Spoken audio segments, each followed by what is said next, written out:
Iraan paljastas kogemata kogu oma tegevuskava, samal ajal kui Iisrael ja Ameerika Ühendriigid valmistuvad Lähis-Idas järgmiseks survefaasiks. Ka sõda peab olema valmis. Siinsamas Liibanonis oli üks öö, mil ütlesime neile, et tol ajal oli tegemist relvarahuga, mitte sõja lõpuga. Küsisime, miks te sellest kinni ei pea? Ilmselt peaksite te sellest kinni pidama. See ei olnud esimene kord, kui relvarahu ajal tulistasime oma enda territooriumilt rakette sionistliku Iisraeli režiimi pihta, et kaitsta Liibanoni. Nii et vaata, kui vaja, teeme seda ka sõja ja tulega. Ma ütlesin, et kui nad vastavad, siis me kindlasti vastame uuesti. Seda tehes nõuame neil kindlasti kokkuleppe täitmist. Miks me ei peaks nõudma? Ja te nägite, kui me sinna reisisime ja vaatasime, siis tulekahjude, kokkupõrgete ja märtrite arv oli kõik languses. Viimase 3 või 4 päeva jooksul sõnum tuli avalikult Mohammad Baqir Kalibafi suu läbi, kes on üks Iraani režiimi peamisi tegelasi. Tunnistades, et Teheran peab Washingtoniga läbirääkimisi ilma ameeriklasi sõpradena kohtlemata, räägib ta sõjast, kui kokkulepet ei täideta, ähvardab naftatarneid, võtab Hormuzi väinas karmima hoiaku ja üritab veelgi ära kasutada väidetavaid lõhesid Trumpi valitsuse sees. Samal ajal tõstis Benjamin Netanyahu hääletooni ja ütles, et Iisrael on 2 korda Iraani sisenenud, et takistada enda hävitamist ning tegi selgeks, et vajadusel võib toimuda ka 3. aktsioon. Truussid päästsid meid veresaunast ja hiljem pidime 2 korda Iraani sisenema, et päästa end hävitamisest aatomipommidega, mis juba olid nende käes. Ja kes teab, kes oleks praegu siin? Kas tuleb 3. kord, kui vaja, siis tuleb? Kuni mina olen peaminister, Iraanil ei ole tuumarelvi. Piisab. J.D. Vance astus samuti kriisi keskmesse ja rõhutas, et Ameerika Ühendriigid soovivad Iraani tuumadesarmeerimiseks pikaajalisi, kontrollitavaid ja inspekteerimisega tagatud kokkuleppeid. Ja ma ei tea, millal see eetrisse läheb, tõenäoliselt homme, õige. Nii et ma arvan, et president ütles, et laseme sellel juhtuda. On mõned asjad, mida me tahame. Me tahame püsivaid ja kontrollitavaid kokkuleppeid, mida toetavad inspekteerimised, et Iraan loobub kogu oma riigi tuumarelvadest. Õige, vaatame. Tehnilised kõnelused Ameerika Ühendriikide ja Iraani vahel on jätkuvalt ummikseisu keskmes, isegi kui Teheran püüab nende läbirääkimiste ulatust eitada või segadusse ajada. Iisrael on näidanud, et ei kavatse oodata, kuni oht kasvab. Washington püüab kasutada diplomaatilist teed loobumata jõu kasutamisest. Mida Teheran avaldas? Miks on Hormuzi väin muutunud ohuks? Kuidas Donald Trump ja Benjamin Netanyahu sellele reageerivad? Ma räägin sulle sellest kohe kõigest. Kui sulle meeldib selline otsekohene ja selge sisu, siis kaalu tellimist, sest siin on iga päev selliseid videoid. Kalibaf võttis kriisi kokku lihtsa lausega. Iraan peab läbirääkimisi, kuid valmistub sõjaks. See oli kõige tõsisem sõnum. Iraani parlamendi esimees nimetas Ameerika Ühendriike reeturlikuks vaenlaseks. Muide, üks peamisi selle teema kriitikaid oli see, et just nende tingimuste tõttu, mida režiim Liibanonis kehtestab, oli nende peamine etteheide just sinu minek Zürichi. Ja nad ütlesid isegi, et ka praegu ei austa režiim relvarahu. Arvestades, kui palju märtreid Liibanon on juba ohverdanud, ei olnud Zürichi minek põhimõtteliselt õige tegu, nagu te just praegu selgitasite. Olla austatud. Jah, see on puhas tõde. Vaadake, ma olen juba mitu korda öelnud, et me peame sellele tõesti väga palju tähelepanu pöörama. Läbirääkimised on tõepoolest võitluse põhimeetod. See tähendab, et isegi praegu, kui me peame läbirääkimisi Ameerika Ühendriikidega, ei pea me läbirääkimisi sõbraga, vaid vaenlasega, kes ei pea oma sõna ja kes igal võimalusel kindlasti tegutseb meie vastu. Tegelikult saab hästi läbi rääkida ainult see, kes on valmis ka sõjaks. Ka sõjaks tuleb valmis olla. Siinsamas Liibanonis oli üks öö, mil ütlesime neile, et tuleb relvarahu. Tol ajal relvarahu, mitte sõja lõpp. Küsisime, miks te selles kinni ei pea? Ilmselt peaksite te selles kinni pidama. See ei olnud esimene kord, kui relvarahu ajal tulistasime oma territooriumilt rakette Iisraeli sionistliku režiimi pihta, et kaitsta Liibanoni. Nii et vaata, kui vaja, teeme seda ka sõja ja tulega. Ma ütlesin, et kui nad vastavad, siis me kindlasti vastame uuesti. Seda tehes nõuame neil kindlasti kokkuleppe täitmist. miks me ei peaks nõudma? see kõne näitab, kuidas Iraan püüab kasutada läbirääkimiste lauda poliitilise kilbina, hoides samal ajal sõjalist ähvardust survevahendina. Kõige tundlikum punkt on nafta. Galibov kinnitas, et Iraan alustas taas eksporti pärast blokaadi tegelikku peatamist ning ütles, et üle 40 miljoni barreli olevat välja viidud umbes 10 või 12 päevaga. Ta ütles ka, et enne seda oli Teheran 50 või 60 päeva ilma ühegi barreli eksportimiseta surve tõttu täielikult halvatud. Nüüd rääkides naftasektorist, vaatame, millises olukorras see praegu on ja millises etapis see hetkel asub. Nüüd. Vaata, üks tähtsamaid teemasid, mida sa mainisid, on just nimelt see naftasektori küsimus. Kui sanktsioonid algasid, oli esimene sanktsioon, mida me kogesime just meie nafta vastu. Meie keskpank sai sanktsioonid, nafta sai sanktsioonid, naftakeemia ettevõtted said sanktsioonid ja paljud teised valdkonnad samuti. Nüüdseks oleme juba 15 peaaegu 20 aastat nende sanktsioonide all elanud. Kõikidel nendel paljudel kordadel ja reisidel, mis tuumalepingu protsessi käigus toimusid, igal hetkel oli see tõesti esimene kord. Mitu korda öeldi, et see on lihtsalt tühi lubadus. Ja lihtsalt tühi lubadus. Vaata, me ei ütle, et see pole tühi lubadus, aga igatahes. Nüüd vaata see tühi lubadus meie esmaspäeval, tähendab täpselt eelmisel nädalal, mis siis, me käisime seal pühapäeval. Eelmisel esmaspäeval Ofatsi kodulehel USA rahandusministeerium, see WAVE või nagu meie vanametallisektoris nimetame seda, tähendab luba nafta ja selle derivaatide ekspordiks ning keskpanga vabastust. Ehk siis kõik, mis on vajalik naftakeemiatoodete ja nende derivaatide müügiks, see tähendab, et on vaja pangatehinguid, keskpank peab osalema, on vaja kindlustust, on vaja transporti. Kõik see on lubatud. See tähendab, et varem olid meie nafta suhtes sanktsioonide tõttu piirangud. Muidugi, siin täname Hiinat, mitte et me oleksime müünud ainult Hiinale. Tegelikult oli meie kõige tähtsam klient Hiina, kes ostis meie naftat. Aga loomulikult müüsime seda naftat madalama hinnaga. Täna järgib meie nafta hind rahvusvaheliselt noteeritud Brenti hinda. Saame sama hinna. Makse tehakse samuti kohe. Ja hiljem, panga kaudu. Varem oli see mugude käes, arveldused, korruptsioonid. Tegelikult oli see juba iseenesest probleem, kuidas see raha meieni jõuaks. Siis, kuhu see raha jääks? Meil olid piirangud, me ei saanud selle rahaga osta ükskõik millist kaupa, nüüd on see vabastatud. Nüüd ma ei saa aru, miks mõned ikka väidavad, et see pole nii. Öeldakse, me lõpetasime OFAC-i, aga me ei lõpetanud. Mis jutt see siis on? Pole võimalik, et Ameerika Ühendriigid teevad seda, sest Ameerika Ühendriigid on näidanud, et me ei usalda neid. Nad võivad seda teha igal hetkel. Meil on sellele vastus olemas. Me teeme täpselt sama asja. Tegelikult see ongi läbirääkimiste kunst.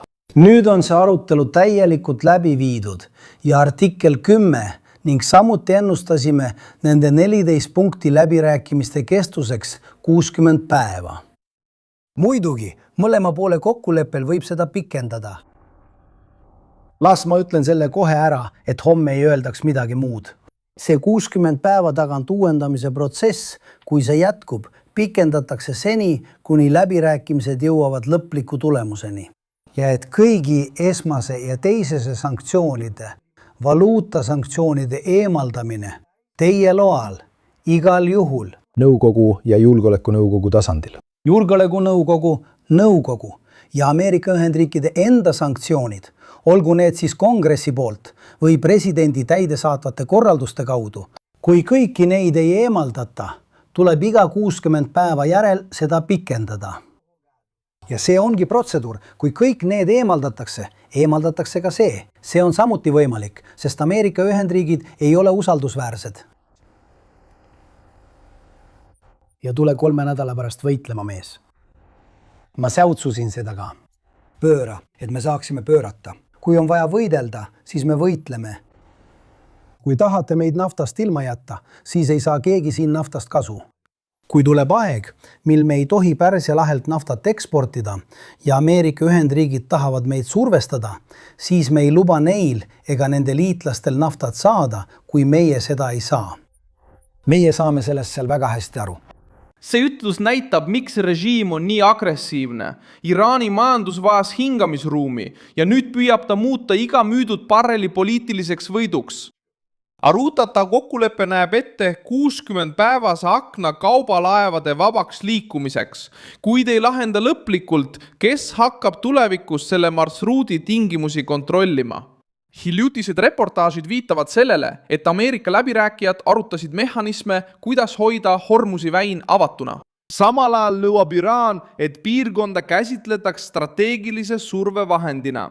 Just siin paljastab Khalibafi kõne Iraani plaani. Müüa naftat, võita aega, hoida Hormuzi väina ähvarduse all ja püüda eeliseid saada enne, kui surve taastub.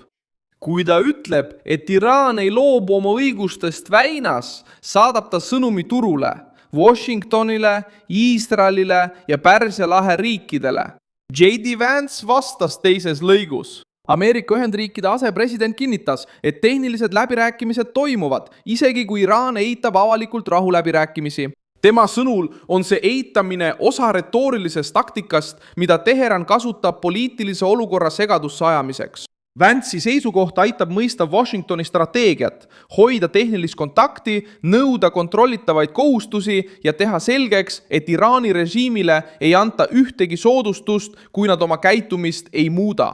Vance'i kõige karmim lause tuli siis, kui ta ütles, et Trump on valmis kasutama sõjalist jõudu, kuid ainult siis, kui see teenib selget eesmärki. Täiesti. Nad kaotasid poliitilise vaidluse selle tõttu, mis toimus maailma energiaturgudel. Jah. Nii et mida tegi Ameerika Ühendriikide president viidates kriitikutele, kes nõuavad rohkem pommitamist, eks? Jah, nende suhtumine on lihtsalt pommitada ja pommitada ja pommitada ning nad ei suuda tegelikult selgitada, mis eesmärgil. Ja mida president teeb? Mitte midagi. Ta ei tee mitte midagi. Ta ei tee mitte midagi.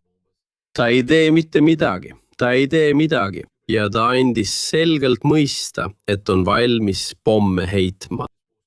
Pomm, aga ainult siis, kui see teenib eesmärki. Nii et praegu talub ta lihtsalt palju survet. Ameerika eesmärk on lihtne. Püsivad, kontrollitavad ja inspekteeritavad kokkulepped. Iraan püüab ära kasutada väidetavat lahkheli Ameerika Ühendriikides.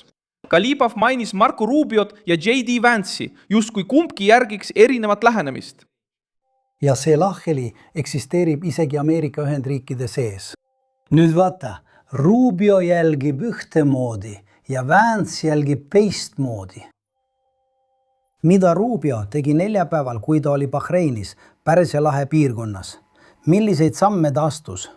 Kõik see on vastuolus vastastikuse mõistmise memorandumi ja Pärsia lahe riikide tegevustega. Ja veel kord, nad panid nad tõesti valvsaks, õhutasid neid väina vastu, meie vastu. Nad on meie vaenlased, meil on vastastikuse mõistmise memorandum ja me seisame selle eest kindlalt. See sama Rubio on seal. Just nimelt jätkates Washingtoni vastastikuse mõistmise memorandumit, kus nad tahavad täpselt järgida seda Abrahami plaani ja normaliseerida Liibanoni suhted sionistliku režiimiga. Aga meie vastastikuse mõistmise memorandum kaitseb täpselt Liibanoni iseseisvust selles paigas, kus nii paljud inimesed kaotavad traagiliselt oma elu. Seal on palju moslemeid, seal on erinevaid šiite, seal on palju sunniite ja samuti palju kristlasi. Kõik usundid ja rahvused on seal esindatud ja sionistlik režiim võtab tegelikult nende elud ja sooritab kuritegusid. Seetõttu peame kindlasti minema ja dialoogi pidama. Kindlasti peame järgima seda vastastikuse mõistmise memorandumit, mis on dokument, mille üle me uhked oleme. See katse on poliitiline. Teheran tahab näidata oma sisepublikule, et Washington on lõhestunud ja et Islamivabariik võiks nende erinevustega mängida. Kui Trumpi valitsuse põhisuund toetub endiselt survele, tehnilistele läbirääkimistele ja ähvardusele reageerida, kui režiim liigub kokkulepitust kaugemale. Netanyahu astus sellesse kriisi sisse, rääkides kui rahvajuht, kes ei nõustu ootama, kuni vaenlane tugevneb. Ta kinnitas, et Iisrael on juba 2 korda Iraani sisenenud, et pääseda hävingust ja vajadusel tehakse seda ka 3. korda. Druusid päästsid meid veresaunast ja hiljem pidime 2 korda Iraani sisenema, et pääseda hävitamisest aatomipommide läbi, mis juba olid nende käes. ja kes teab, kes siin praegu oleks? Kas tuleb 3. kord? Kui vaja, siis jah. Kuni mina olen peaminister, Iraanil ei ole tuumarelvi. Piisab. Iisrael vaatab Gazat samuti selles samas julgeolekuraamistikus. Netanyahu rääkis taas Gaza niinimetatud vabatahtlikust väljarändest kui võimalusest. Iisraeli ametnikud on arutanud ettepanekut, mis võimaldaks palestiinlastel korraldatult Gaza sektorist lahkuda vastavalt Iisraeli meedia andmetele. Teema on plahvatusohtlik, kuid Netanyahu loogika kohaselt on see seotud Hamasi mõju vähendamise ideega ja ümber kujundada Iisraeli ümbruse julgeolekut. Liibanonis on konflikt saanud samuti uue pöörde. Vance väitis, et Liibanon ja Iisrael suhtlevad otse, mis pole viimastel kuudel toimunud. Tead, Liibanon ja Iisrael räägivad omavahel otseviisil, mida pole mitu kuud nähtud. Mõlemad on teatud mõttes laias laastus ühel meelel ja tead, sa võiksid isegi väita, et kui sa kooskõlastad Liibanoni ja Iisraeli rahuleppe Ameerika Ühendriikide ja Iraani vahel allkirjastatud vastastikuse mõistmise memorandumiga, siis mõlemas dokumendis öeldakse põhimõtteliselt, et Liibanoni territoriaalset terviklikkust austatakse, eks? Nii et asjad on kindlasti muutunud. Ma arvan, et küsimus on selles, kas see muutus on püsiv ja mina. Ameeriklaste arvates peab iga kokkulepe, mis hõlmab Liibanoni ja Iisraeli, olema seotud laiemate kokkulepetega Washingtoni ja Teherani vahel. Sest Hezbollah on endiselt Iraani käepikendus, mis avaldab survet Iisraeli põhjapiirile. Liibanoni puudutav kokkulepe on endiselt habras. Hiljutised raportid näitavad, et Liibanoni valitsus nõustus paigutama vägesid lõunapiiri äärde vastastikuse mõistmise raames Iisraeliga. Samal ajal on Iisraeli peamine nõue endiselt Hezbollah relvitustamine enne laiemat tagasitõmbumist. Seetõttu kurtiski Galibov, et Liibanoni armee pannakse tema sõnul sionistliku režiimi teenistusse. Samaaegselt sellega, nüüd 48 tundi tagasi, pärast 4 või 5 läbirääkimiste vooru Liibanoni ja sionistliku režiimi vahel Washingtonis, pidasid nad seal läbirääkimisi. Seal jõuti samuti 14 punktist koosneva kokkuleppeni. Nüüd ei aksepteeri Liibanoni rahvas seda kokkulepet. See on vastuolus Liibanoni põhiseadusega. Tegelikult teatud mõttes Iisrael naaseb ametlikult, naaseb taas Liibanoni. Ja nüüd isegi Liibanoni armee pannakse sionistliku režiimi teenistusse, et tagada sionistliku režiimi turvalisus. See on nüüd kokkulepe. Aga Iraani ja Ameerika Ühendriikide vahel sõlmitud kokkulepe on tegelikult see, et Liibanon ise teeb seda. Me oleme lahingus sionistliku režiimiga. See ütlus näitab Iraani rahulolematust iga ümberkorraldusega, mis võtaks Hezbollahilt vabaduse Iisraeli survestada. Teherani jaoks tähendab mõju kaotamine Liibanonis strateegilise tükikese kaotamist. Iisraeli jaoks tähendab Hezbollah tagasitõrjumine, oma piiri kaitsmist ja Iraani piiramisrõnga vähendamist. Vance'i kõne Hiina ja tehisintellekti teemal sobitub samuti sellesse laiemasse konteksti. Ta väitis, et osa Xi Jinpingi siseringist tahab domineerida tehisintellekti võidujooksus, samas kui teine osa kardab selle võidu tagajärgi. Kaotada tehisintellekti võidujooks Hiinale. Ta märkis ka, et on olemas huvitav küsimus Xi Jinpingi kohta. Hiina enda tehisintellekti poliitika on põhimõtteliselt tuletatud meie omast.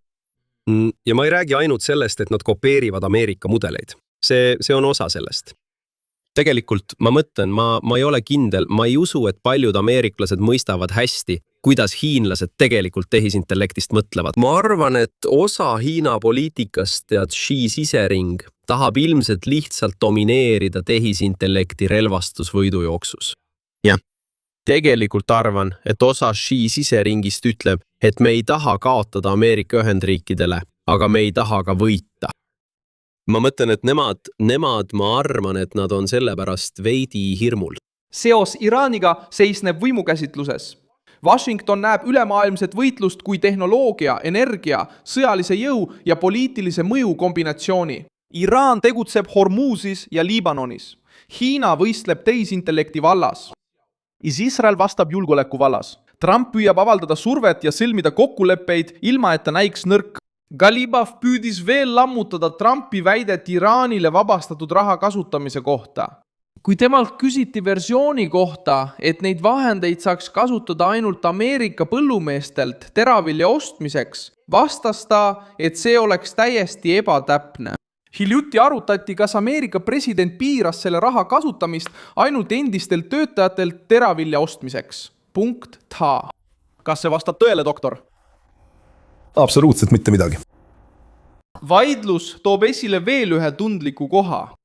Washington müüb ideed ressursside kontrollist, samal ajal kui Teheran püüab oma avalikkusele näidata, et nad ei ole Ameerika eestkostal nõustunud olema.